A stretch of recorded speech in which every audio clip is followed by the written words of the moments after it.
Okay. Well, good afternoon, everyone, or good evening if you're joining us from Iceland or Europe. My name is Doug Hansen, and I'm the Vice President of the Icelandic National League of the United States. It is my pleasure to welcome you to our very first joint webinar from the INLUS and our Canadian counterpart, the Icelandic National League of North America. Webinars like this make up an important part of our mission outreach and are only possible due to the continued financial support of members, donors, and friends like you. We encourage you to support all the organizations represented here tonight or today, the INLUS, the INLNA, and Icelandic Roots. A couple of technical notes before we begin. So we're using the Zoom webinar format. So in the webinar format, you will not be able to be heard or seen on screen, but we do appreciate your questions. So the way you ask a question to our guests is to use the Q&A button. So look at the bottom of your screen, or if you're on a tablet or a smartphone, it may be off to the side, or you may have to swipe, but there's a button that says Q&A, and that stands for question and answer. And so you can type in your questions at any time during the program, and our Dave, our guest, will be answering them at the end. But you can start typing them in whenever you think of them. And the second thing is that this webinar is being recorded. And so if you have friends or members of your Icelandic organization or relatives that would like to see it, you can refer them to our link. And so I'll have that ready and probably in a couple of days, and I'll post it to the INLUS website, and also to the INLUS YouTube page, and then I'll also share the links with Icelandic Roots and INLNA for their social media and web presences as well. So with that, let's move on with our program. So our program tonight will be hosted by Natalie Guttormson, who's joining us from Alberta, where they have snow, and I'm in Virginia, where it's near 80 degrees Fahrenheit and beautiful sunny. So quite a difference in weather. But we're delighted to have her with us tonight. And she's the membership director for INLNA, and she's going to be introducing our guest and assisting me with questions. Hi, Natalie. Thanks, Doug. All right, I'm so excited for this presentation.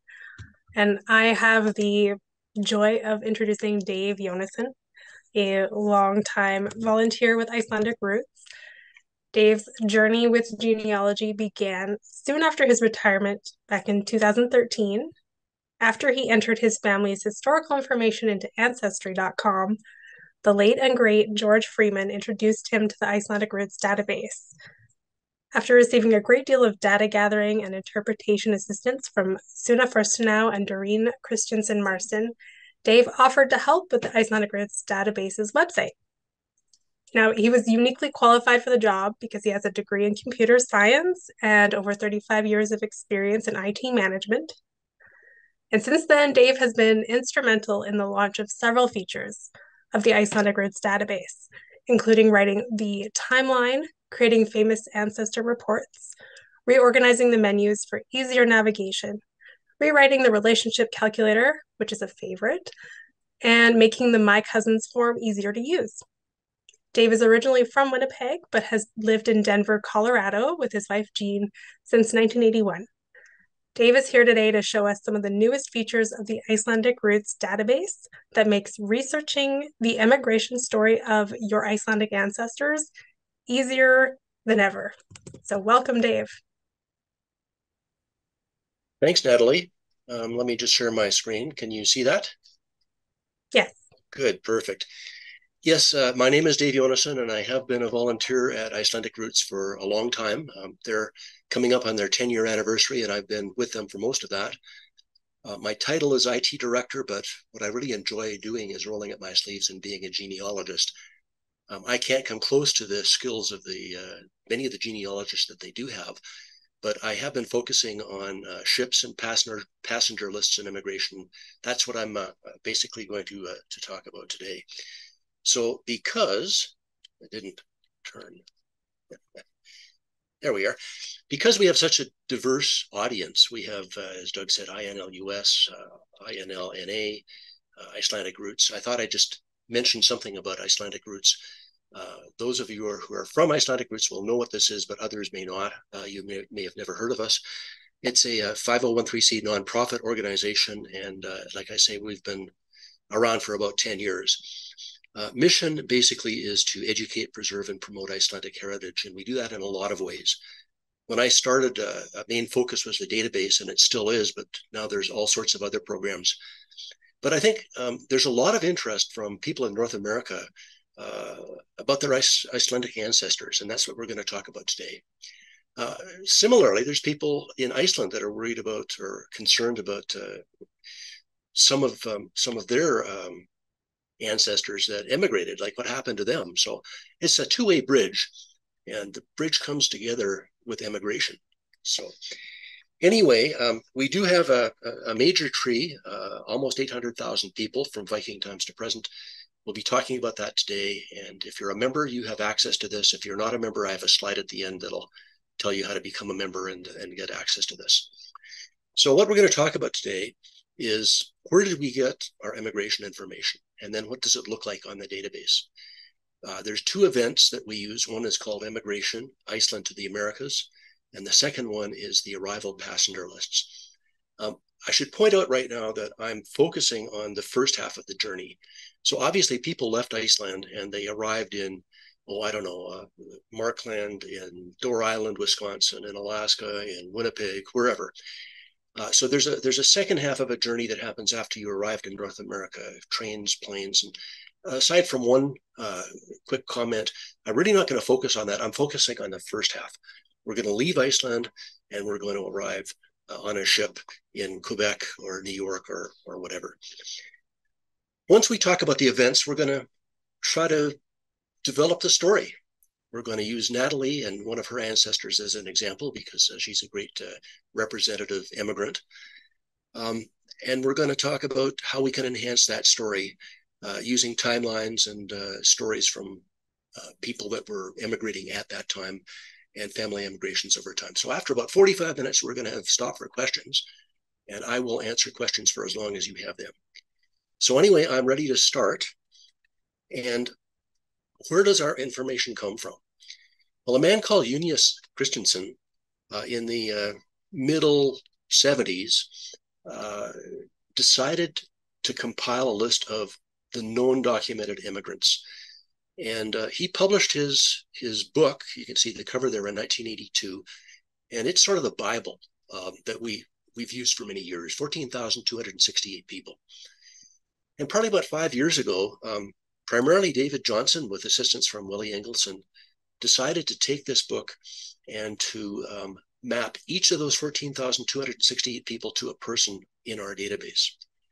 And last year, well, I guess actually this year, earlier this year, they completed that exercise. So that's momentous. So that's one source of information. Now, I thought that I would just show you here. We're going to use a lady called Sigurberg Sigfusdóttir, and that's a great-grandmother of Natalie's. The index in Vesturfarskrá is organized by first name, and that's sort of the way they do things in Iceland. If you go there now, the phone book is organized by first name. So you go Sigurberg, and here's all the last names, and there's two Sigfusdóttirs, and I happen to know that Natalie's great-grandmother, immigrated in 1878 from this, and I'm not going to try to pronounce this farm. And I then go to page 36. So on page 36, I have information about that farm and who emigrated. So there's 3 people that emigrated in 1876 and 6 people that emigrated in 1878. So this is the sort of information that's there. It's a very hard book to get a hold of, but the good news is you probably don't need to, because all of this information is on the database now. So what does this look like on the database? So I'm looking at Sigurberg's page, and each person has a number of events, and there's different types of events. For immigrants, there's 2 that we're going to be looking at. One is Immigration Iceland to the Americas. So I'm just going to go back here for 1 second. I should have pointed out that in addition to these people, we know that they left from the port of Seyðisfjörður. They left on the Queen, the ship SS Queen, and they were going to Quebec. So what you're going to see, if I go in the right direction, is all that information is there in text. Emigrated with parents and 3 siblings. So we have a family of 6, left from the port at Seyðisfjörður, aboard the Queen, bound for Quebec, 1878. And here's the unpronounceable farm that I'm not going to try. We have a picture of the farm, we have a picture of the ship, and we have a picture of Seyðisfjörður. So this is lots of information if I just stopped right there. So let me go to the next source of information. This is passenger lists. This is something that Junius did not have when he was compiling Vesturfarskrá. And it's allowed us to verify much of his information, and it's allowed us to extend it. So much of what his information came from was parish registers in Iceland and passenger contracts, ticket contracts. And, some of that information was lost, and some of that was destroyed by fire, and some of that just isn't there. And it's amazing that he got 14,000 people. We have found 890 pages with Icelandic immigrants on them, and that covers 16,000 people. So it's a bigger population, and it's, if you had a Venn diagram, it's a large overlap, but there's additions on both sides. We've been able to connect 93%, almost 94% to the database. And let me start by saying this would be an impossible task without the work done by David Jonasson and Willie.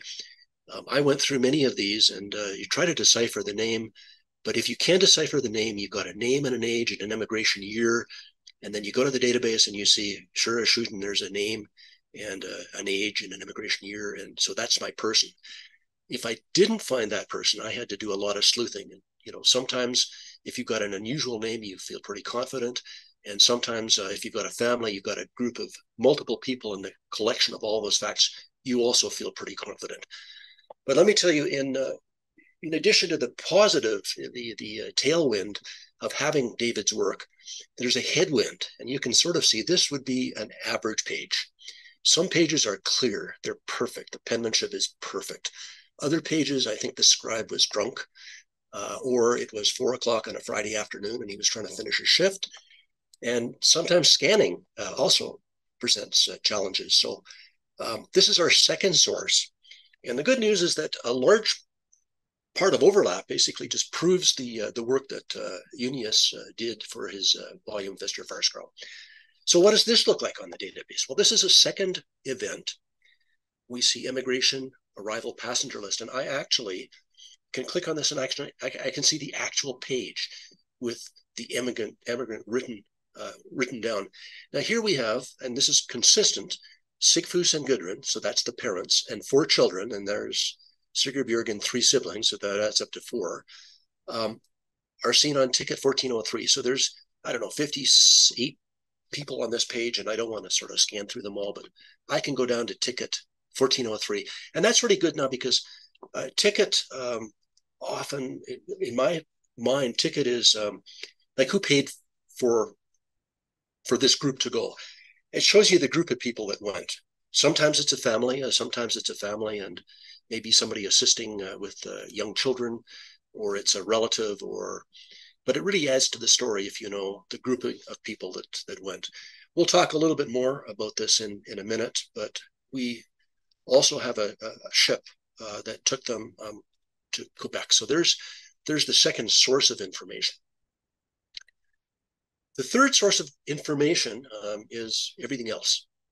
So we have obituaries that basically say so-and-so left. And oftentimes it overlaps with Vesturfarskrá, it overlaps with passenger lists, but sometimes it doesn't. So we have identified other immigrants purely through obituaries, newspaper articles. US and Canadian census records back in the 1800s would often say country of birth and when did you emigrate. And when our genealogists are doing work, if they find that information, they'll put it into the database, and that just sort of extends our overall information. Parish records a little bit less useful because that was the source that Junius used for much of his Vesturfarskrá, but we've able to add people based on parish records and information in Iceland. Icelanders are wonderful writers. Many of them have books written, and they love genealogy, and they will often write stories about their ancestors, digitals. So you'll have these books of some famous or non-famous just ancestor 3 or 4 generations back, and all sorts of information. And if we see books like that, we can take that and we can put it into the database, and that'll have information about who immigrated when. Cousins forms, that's just our members, will tell us. I have family information. I have a picture from Iceland. I have just stuff. I have information, and the database is a wonderful place to store that information, not only for us, but for my children, my grandchildren. And then the last is just other things. It's sort of all-encompassing everything else. If you were born in Iceland and you died in North America, there's a pretty good chance you immigrated. So that's if all else fails, that's what we have. And what does that look like? Well, it's the same event type, immigration, Iceland to the Americas. And you'll notice here, not found in Vesturfarskrá, and the information is based on census 1906 and 1916. Oops. I thought there was, oh yes, here's a note on this page. So I think there's sort of it goes without saying, but don't focus entirely on these. There's other information, census, Iceland information prior to the immigration, North American information after. And this one here, if you understood Icelandic, it says moved to the Western Hemisphere in 1882 from Seyðisfjörður, and there's the Sisla, Norder the Sisla. So this is just to give you a sort of an idea of what we have before I launch into what I really want to talk about, which is making a story out of all this. So we have a little bit over 12,000 people where we've got both Vesturfarskrá and passenger lists. Another 1,300 people where we have Vesturfarskrá only. We haven't found a passenger list. We have 2,400 people where we have passenger lists and no Vesturfarskrá. And then we have 1,300 other people where we don't have the Vesturfarskrá or passenger list, but we have that other list of things that I said, books, descendants, census, born in Iceland, died in North America, for a grand total of almost 18,000. So that's what we're looking at now. And I would say that we have become the new gold standard. Vesturfarskrá is great. And maybe we have extended it a little bit. So with that, let me start. Well, actually, before I start, one of the questions I always get, so I'm just going to sort of head that off. If you had keen eyes, you would notice that this family left Iceland on one ship and they arrived in Quebec on another ship. So it's sort of how is this possible? And the answer is, back in the immigration period, there was no passenger service from Iceland. Iceland was a Danish colony, and transportation such as it existed was basically trade.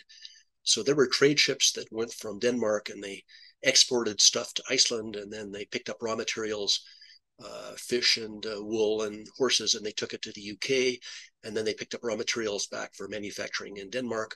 And that, plus mail ships, was perhaps the only transportation. So if you wanted to leave Iceland, you basically hitched a ride on a cargo ship. Now, once you were in the UK, and pretty much all of these ships went to Edinburgh. You'll see Leith as the port for Edinburgh. And then you take a train often to Glasgow, sometimes to Liverpool, and then left. You'll also see the port Greenock, which is sort of the same thing as Leith for Edinburgh, Greenock for Glasgow. It's not strictly a suburb, but it's kind of the port for Glasgow. And from there, off to the North America. Now, the first ship was relatively small, and it would be 30 people, or maybe in the later period up to 100 people, and all Icelanders. They were immigrating. There was a little bit of tourist trade, but primarily immigration.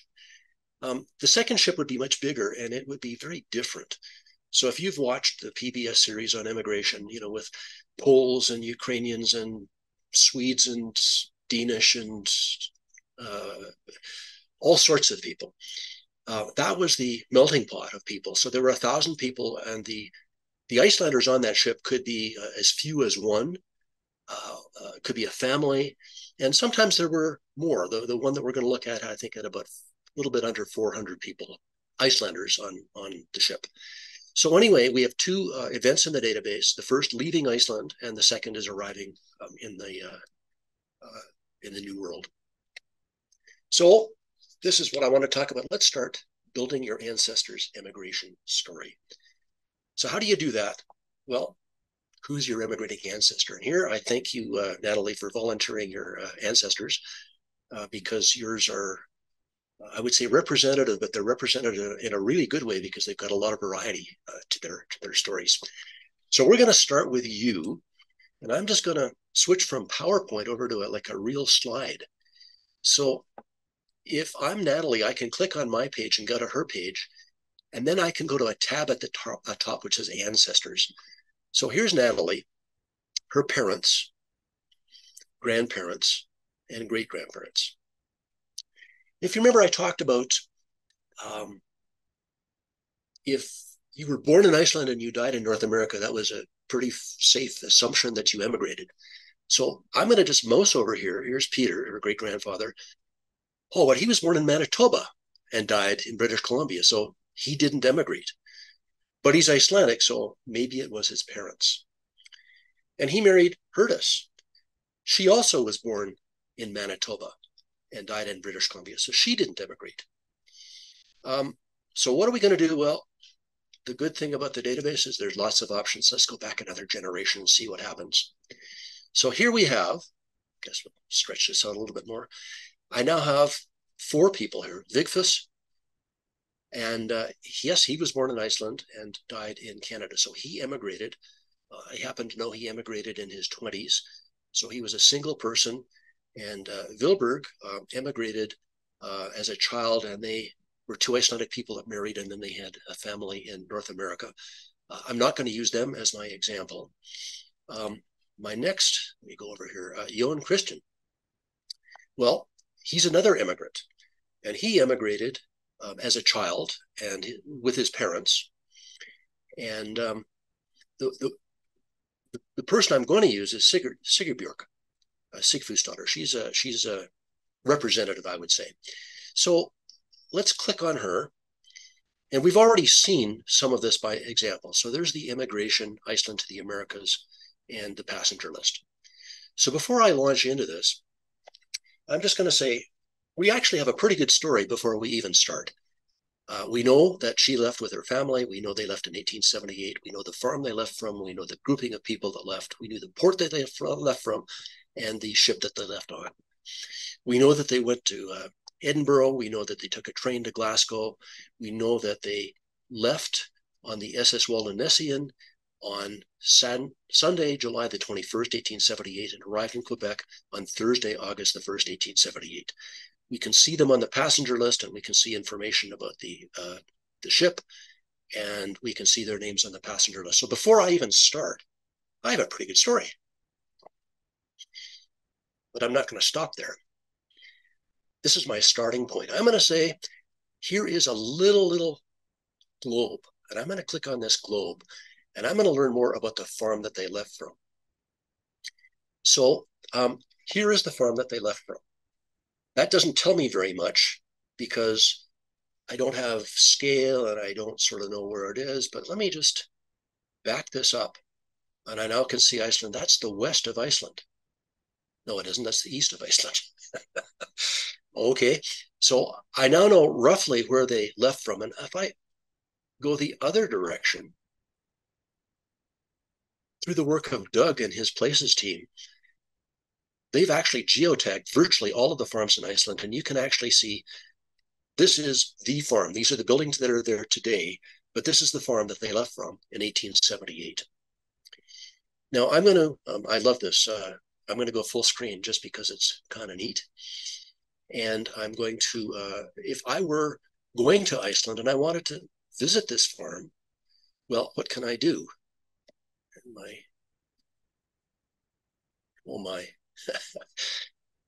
looks like my internet is slow. It's never happened, but I'll try that one more time. Maybe I'll try it at a smaller screen. It might.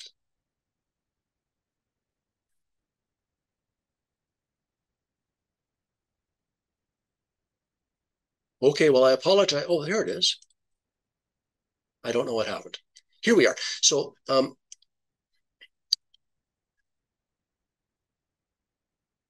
this is the ring road, the number one. So I'm on the ring road, and if I take a right at Highway 925 and I go up a ways, I'm going to actually see a turn off here in a little road, and I can actually go to that farm. So this is going to help me if I want to visit Iceland and visit that farm. One of the other things that's kind of nice about this is that this is Google Street View, so I can use all of those facilities in Street View. I can actually go here and I can see what this looks like today. Now, some of the street views are very close to the farm and you can actually see the buildings. This one here is over the ridge, so it isn't exactly great. But I'm going to go down the road a little bit to the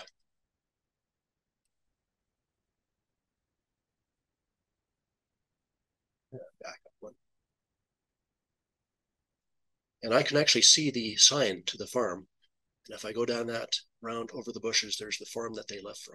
So that's pretty neat. And if I had a GPS, I could plug the lat and long in and I wouldn't even need a map. It would take me right there. So let's go a little bit farther. I could have clicked on the picture. This is a wonderful picture that we've purchased from Matslund. You can purchase a higher quality version of the same picture, and then you can zoom in on it. But here's an aerial picture of the farm, and we have many farms in Iceland where we have this, and you can see this. There's a river flowing through here, and there's the farm. Looks like it's very lush. This is that Highway 985, and this is the road off to the farm, and this is why we couldn't see over, because there was sort of a ridge over the farm. Sort of neat. We haven't really done much here, but I'm sort of feeling connected already. Like this is neat. So let me go back. This is back to the place. I have a list of all of the people that are recorded as being born on that place, that died on that place, and we have census information. This information is growing every day based on the work of our volunteers. But what I want to point out is there's a block on immigration, and this essentially is what you would see in Vesturfarskrá. Here are the people, the 3 people that emigrated in 1878, and the 6 people that emigrated, I'm sorry, in 76 and then 78.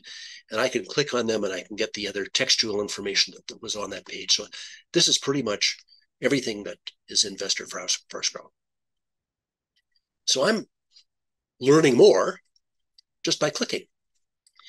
Well, they left from the port of Seyðisfjörður. I actually clicked the wrong place. Here's Seyðisfjörður. So wouldn't it be nice if we had pictures of Seyðisfjörður back in the immigration period? And we do. So nothing back as far as 1978, but 1878. But we have a picture 1885. Oh, I'm sorry. This is 1835. This is 1887. So we can see that this is not a huge place that they left from. What may have happened is they may have had to row out in a boat to a ship that was anchoring out in the harbor, as many are immigrants. But let's just read this, because let's learn about the harbor that they left from. Seyðisfjörður is a fishing village cut in half by a river that runs through the town. There's an important herring fishery in this area, and immigrants would have to depend on local hospitality in these small villages as they waited for their ships to arrive. So let me just go back to here and this map. So here's Seyðisfjörður, and here's the farm. So Natalie's ancestors had to walk. They had to cross this river, and they had to walk with all of the belongings that they were taking to North America to the port of Seyðisfjörður, where they were put up by Icelandic hosts while they waited for the ship to come. And then they were rowed out to the ship, and then they started their journey. So pretty interesting stuff. Well, let us go back. What do we know? Whoops, I'm not doing a very good job of clicking here. Probably in 90% of the cases, we actually have pictures of these immigrant ships. In this one, I could not find a ship, but I did find a Danish artist that drew pictures of ships off the coast of Iceland in 1878. Well, that's the year that they left. Now, I don't know this for a fact, but I suspect that this is an Icelandic fishing vessel. It's a sailing vessel. And I think this is probably a trading vessel. It's certainly got the Danish flag on it. And what you'll notice is it's a sailing vessel, but they at some point added steam to it. So there's a steam propeller here. Now, I don't know that this is a good image for the ship, but I think it is. I do know that it's got this will be its license plate. And I know it was launched in 1861, so it was 17 years old when the emigrants left. I know it was 180 feet long. I know it was 26 feet wide, which is not very big for a ship to be going from Iceland to the UK. They likely stopped along the way. And anyway, so a ship 405 tons, and you can see that it was propelled by steam and 99 horsepower, not a huge engine either. So probably mostly under sail. And then if the winds weren't blowing, then you could start it up. Now, there's notes. This one here says it was a cargo ship, not a passenger ship, although it was retrofitted, and sometime before 1915, it was fitted for 41 passengers. So isn't that interesting? So anyway, that's the additional information that I've got from the first event. So let's go to the second event. And the first thing I'm going to do is ticket 1403. So let's click on this passenger page, and I can see 1403. And here's Sigfús, Gudrun, and then the children, Gudrun and Sigurður. This is the ancestor that we're looking at. She's a 4-year-old girl here. So here's the parents, ages 37 and 33. And the columns, a 7-year-old male, 4-year-old female, 2-year-old male, and then an infant. And I happen to know the child because of the database. It just says child here. And boy, it almost looks like I know the room that they were in. I wish I had a deck plan for this ship, but they were in aft 32, this group together. So that's interesting.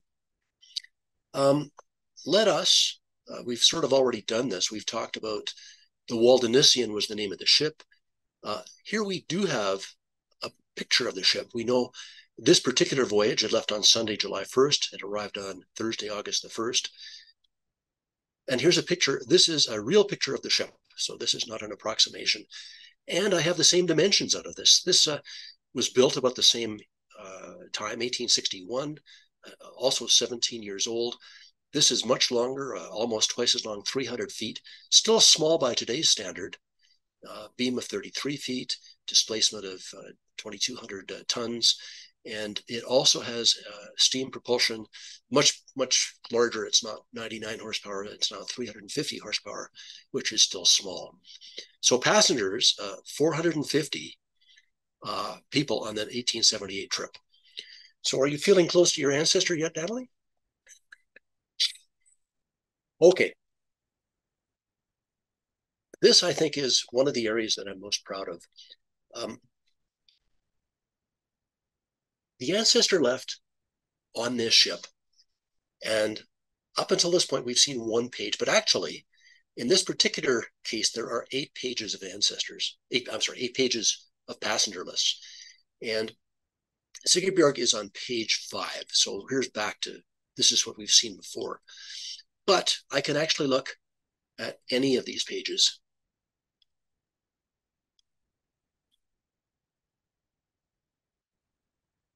And I can see other people on the trip.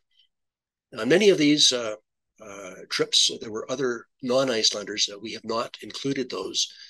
We focused exclusively on pages that have got Icelanders, but let's just look at these cover pages. So here's, what do we have here? Leaving Sunday, July the 21st, arriving Thursday. And here we have Waldenissian from Glasgow, sailed 21st July, arrived 1 August. So that's pretty consistent. Let's go to another cover page and look at this down here. 2 children died on the voyage and were buried at sea. Well, it's pretty personal. Well, let's go further down. 2 children died at sea and 1 child died in the shed. Now, I don't know where the shed is. It might be leaving Edinburgh. It might be arriving in Quebec. But it says 1 old man also died on board. And what does it say? Died aboard ship at the wharf. So we had 4 people that died on this voyage. This was not sort of a passenger ship that we're used to today. And look at that. This is interesting as well. 1 female child was born at sea on this voyage. So I kind of like this. When they total, they have some sort of formula where if you're below a certain age, you count as half a person. So you've got these adults in halves. But the other count is people, and they call them souls, which is a nice generic term in this politically correct world where you're looking for males and females and adults and whatever. Souls is a nice generic term that applies to everybody. I kind of like that. So let's drill a little bit in page 5. It might be worthwhile to see who is connected to this page. So you don't have to do this. We've done that for you. Who's on this page? This will be roughly, not exactly, the order that's on the page. So I apologize, I'm going to whip through to 1403. And my focus person is Sigurdbjörg, because that's the last person that I was on. And this is her father, parent, her mother, parent, her sibling, herself, and then her other siblings. And if she had other relatives, it would say that. The other thing, and I'm just going to try to, oops, went a little bit too far. I'm going to try to make it a little bit smaller so I can just show you here. Oh, my mouse wheel is too sensitive.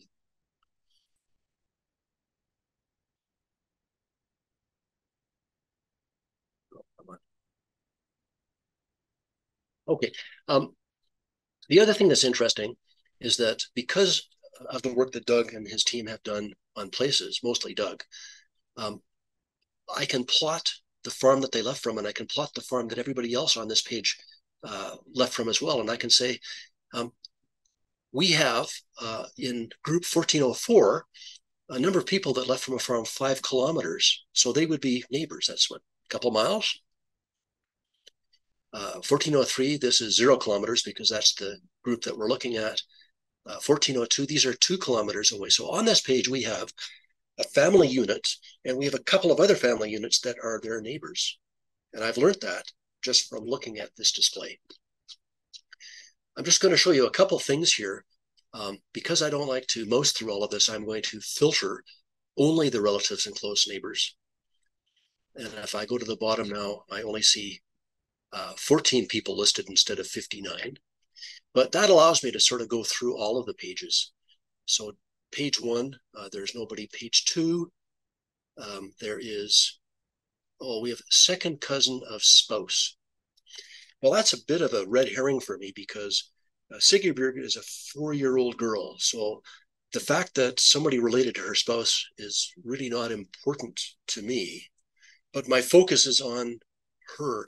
If I were to change the focus, and I'll show you how to do that in a second here, to her parents, I might have a slightly different focus. So here is Sigfus, 178364. So I'm going to put him here, 178364, and I'm going to refresh the screen. And I'm now looking at him. So I'm going to go back to page 2, and I'm not going to see any relatives of somebody that will marry Sigurdbjörg in 20 years. And I'm going to go down through here, and I'm not going to find anybody. Oh yes, I have a second half cousin. So I think you can see I can go through and find. Now, I could also figure out, well, how is that person related? Well, here it is. I now have Gudrun, which is the wife, and Haldor is the person on the passenger list, and how are they related? And this is how they're related. Okay, so I'm going to move on. And what am I not going to talk about? We've talked about all of this. Okay, so let's extend the story even a little bit more.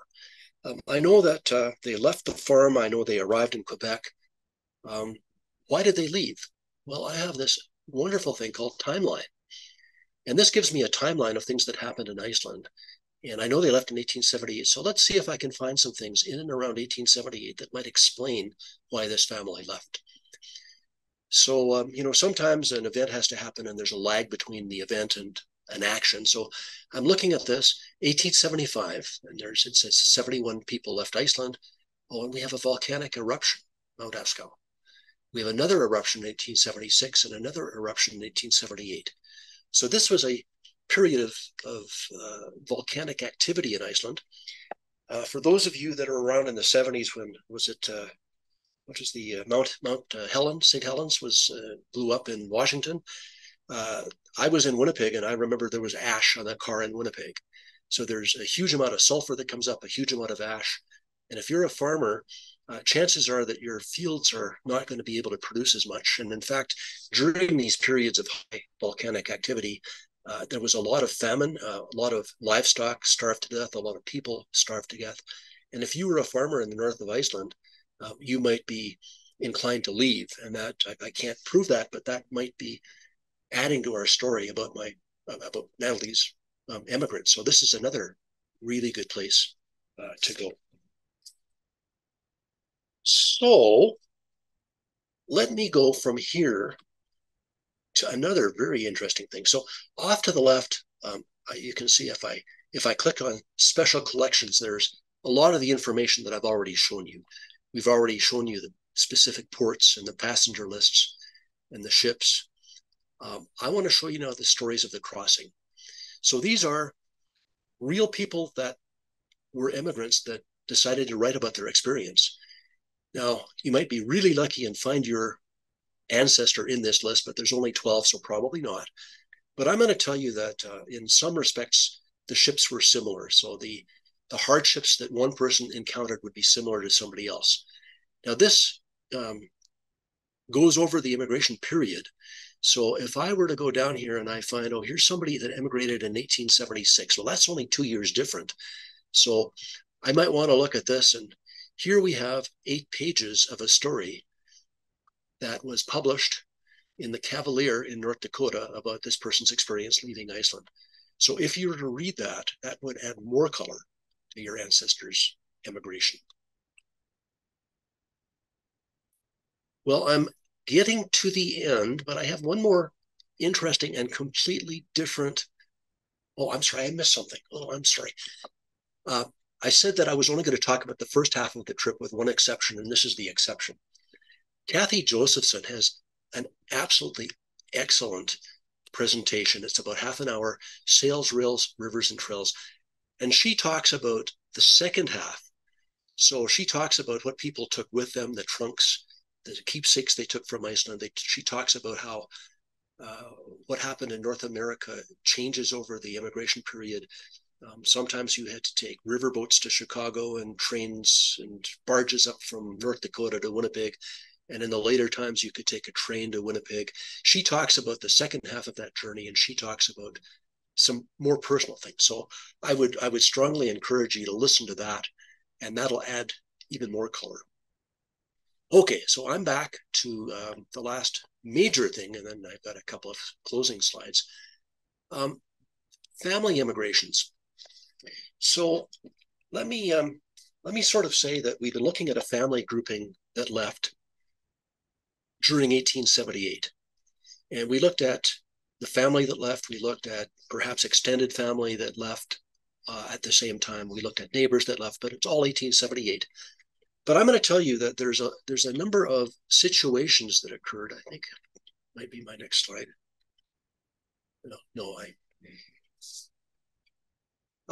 What would happen is sometimes a father and an older son would emigrate, and the wife and some other younger children might emigrate 2 weeks later or 2 months later. And I guess the idea, I think, would be the father was trying to set things up. He was maybe trying to get a job, or he's going to try to find a place for the family to stay, so that there would be less confusion, and the family just would have something settled by the time they got there. So families didn't always leave together. And that's what this is attempting to do, is attempting to show you for a family when they left. So going back to, I see what I'm doing wrong. Going back to Sigurberg, there's 2 families that everybody has. One is their parental family, with siblings, and the second is their spousal family with children. And depending on who you're looking at, you might choose one family or the other. In this particular case, Sigurбjörg is it's her parents that are going. So I'm going to put that first family in, and I have written down the number here. It's F54766. So I can show that family, and this is exactly what I would have expected. All these people left in 1878. Maybe I can make that a little bit bigger. They all left in 1878, and you can see that there were some more family added after that. So not very exciting, but let's go up a generation and look at the father's family. And here's Sigfus, and you can see not a lot of his family emigrated. Well, what about Gudrun? Well, here she is here. Well, she left in 1878, and her mother and two siblings left a year later. So that adds to the story. Maybe she went and wrote back and said, hey, come on over. The water's fine. This is really pretty good stuff. I don't know that, but the facts would support that. I can also go a little bit left and right, and I can look at nieces and nephews. So here we have, this is the family again, and the father's family, not a lot of emigration here. So that's sort of as we expected. And we'll look at the mother's siblings and family. And now we can see another whole story. And I'm not going to spend a lot of time on that, other than to show you that you can see that over a period of time, they emigrated in 1890, 1892, 1893. I'll talk a little bit about why this happened, I think, on my next slide. Here we are. So families emigrated at different times, week apart. I've already talked about that. Years apart. Sometimes a father went and the family went a year later. Sometimes an older child, maybe an adult child, would leave and would leave to earn money so that he could send it back to bring the rest of the family. And this last screen that I showed you allows you to kind of put that together. As important to me about who emigrated, who didn't emigrate, who stayed. That's sort of an interesting story as well. So anyway, there is that. Before my summary slide, I just want to point out that it's important to look at everything. And by everything, I mean, I've been talking about two events, and I maybe showed you some census events as well. But there's also notes. If there's events, often there's an expand all button that you can put on the page, and that expands lots of notes that might otherwise be hidden. And what you're going to see sometimes, and I'm just going to run through some exceptions here, people that Vester Fresco said emigrated that didn't. Well, why didn't they? Well, maybe they were sick. Sometimes you'll see Vester Fresco said they emigrated 1 year, but we have a passenger list for a year later. Well, maybe they were sick. We've seen people that were due to emigrate and they became pregnant, they had a child. And maybe they didn't emigrate at all, or maybe they emigrated a year later. Some people died and didn't get immigrates. Some people emigrated to the UK and stayed there for 5 years and then went on. Some people emigrated to Denmark and from Denmark to North America. Some emigrated and returned. We capture those when we can. They didn't like it there, so they went back. Maybe they were lonely. Some people were lonely in Iceland and decided to emigrate a second time. And we have situations people emigrated 3 times. Sometimes, and actually probably the main event here would be somebody immigrates, I mentioned before, and they write back to their mother, and their mother says, I'd like to come, but I don't want to come alone. And the child says, well, I'm going to come back to Iceland and we'll stay for 4 months and then you can come with me. Sometimes these are love interests. Somebody went to North America to find out what life was like there, but left a fiance back in Iceland. Well, rather than send for her, they went back to Iceland and the two came back together. Lots of interesting things happened. On the ships, we've seen many situations where two single people arrived in different parties on the ship and after a year became married. So they met each other. We found a situation where children were I'm looking for a good word, but children were started on the voyage. Uh, Lots of information. So I'm going to close up by telling you that there's a huge amount of information if you just read the information on the page. And if you dig a little bit deeper, you can add color to that story. Use of the timeline, use of the groups going together, relatives, neighbors, extended family to look at immigration patterns, who did not immigrate. I have one last slide, and that is just for those of you that have access to the database, hopefully you're going to say, wow, I didn't know that was there. I'm going to look. Those of you that didn't know about the database may have an interest in joining, and there is membership information if you go to IcelandicRoots.com. And I am now going to stop for questions. Thank you so much, Dave. I just wanted to add in two comments. It is so hard to find all this detail and information on your own.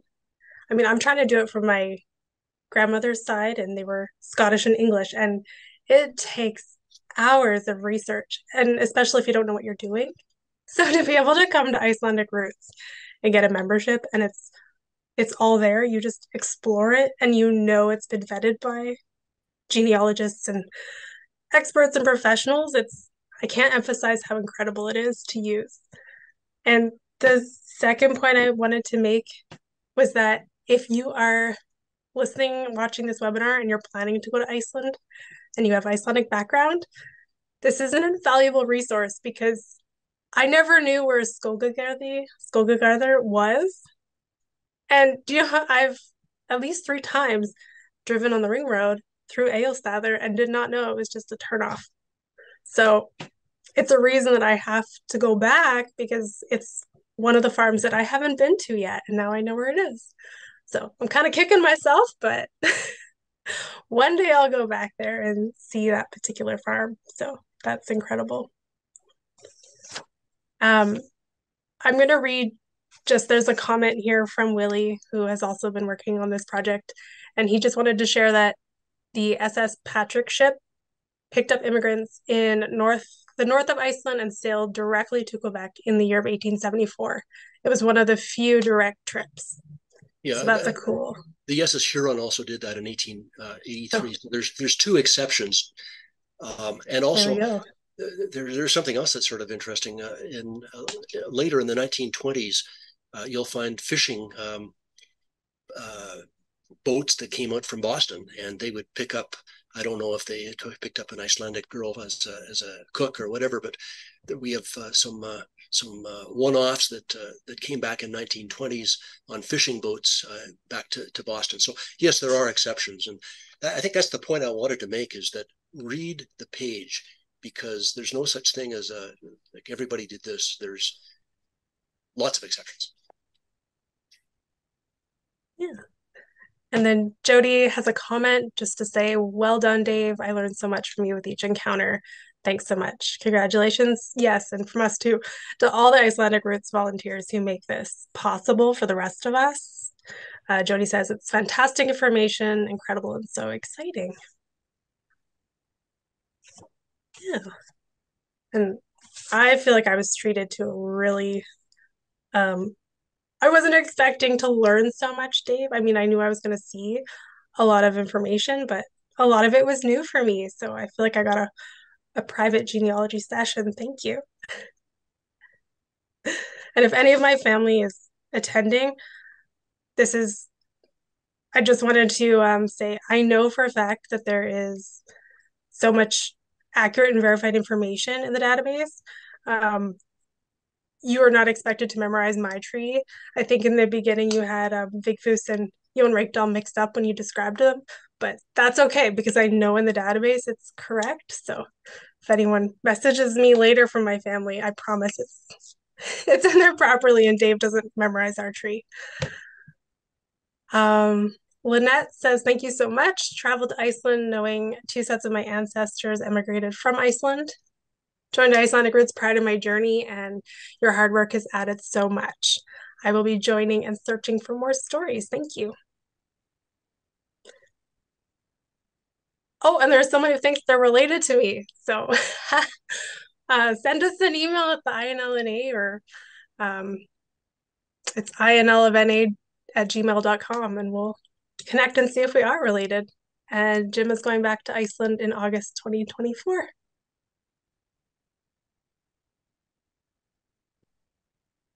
And Andrew says this was terrific, new info and a recap of other information. Thanks so much, Dave. Yeah. Nothing compares to actually seeing someone use the database live, because you can't really show it. And it's not the same seeing pictures or just hearing about it, but when you actually see it, it's amazing. And Andrew says, thank you, Dave. I'm inspired to search more about my family.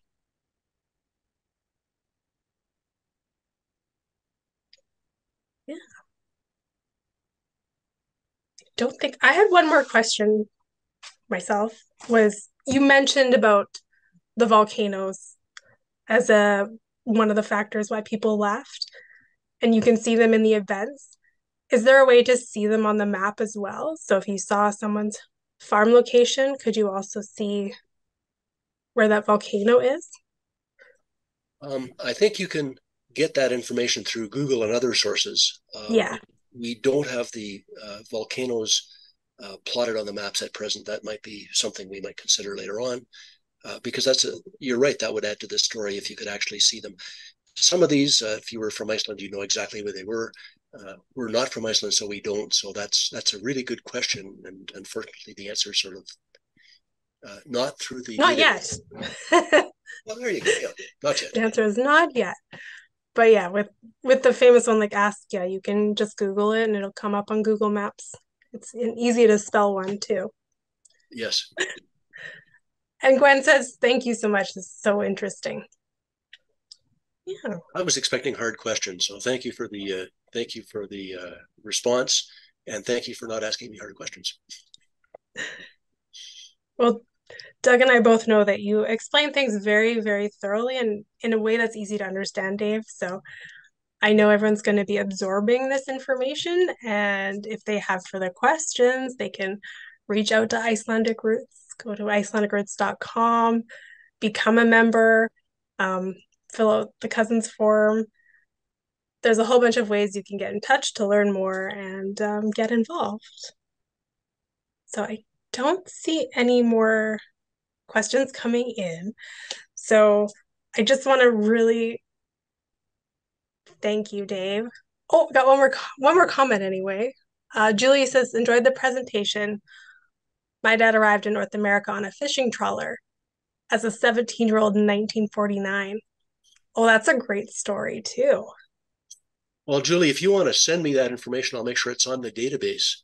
I'm guessing I can find you on the database and maybe your dad, but you can send me any information that you'd like put on the database, support@icelandicroots.com, and then just attention Dave, and that'll get to me. Yeah. So thank you so much, Dave, for your time and for this wonderful presentation. It was so informative. And again, we've been recording, so the replay will be available to share and send to your friends and family members and to your clubs. Check out icelandicroots.com to learn more about becoming a member and getting access to the database. Find out what INLUS is doing next for events or classes, and become a member if you're not part of one of our organizations yet. inlus.org or com. Org. inlus.org. Yes. And then ours as well, Icelandic National League of North America. It's inlofna.org. We can put these in the description of the video too. But yeah, we would love for you to come to more events about Icelandic culture, heritage, language, and hopefully you join us for more events or as a member. Is there anything else I missed, Doug? No, I think that's it. Thank you, everyone, for attending tonight. And it's great to have this webinar, and hope encourage you all to join our organizations and also your local Icelandic organizations if there is one in your area. So look for future presentations from us and from INLNA and also Icelandic Roots. We all have event calendars and encourage you to attend as many of these programs as possible.